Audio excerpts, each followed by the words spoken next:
After years at sea, millions of salmon gather, driven by the instinct to swim upriver and breed. Predators swim in from hundreds of miles away, timing their arrival for this event. Sea lions, they're just waiting for the fish to make the first move. As the tide rises, the salmon surge towards the river's mouth. Squeezed together, they have no room to maneuver. The sea lions use the waves to turbo boost their chase. They single out individual salmon and drive them onto the beach. Around here, you gotta eat fast. There could be a larger sea lion on the next wave. A 1,000-pound thief looking to muscle in and steal your hard-earned lunch.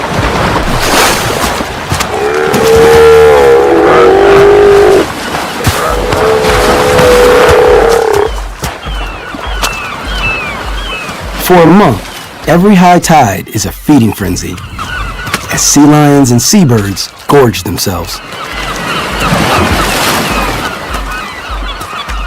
Every sea lion eats up to 35 pounds of fish a day, but there are so many salmon that 98% make it through. Up to 65 million sockeye salmon are swimming upstream. Their journey might be several hundred miles.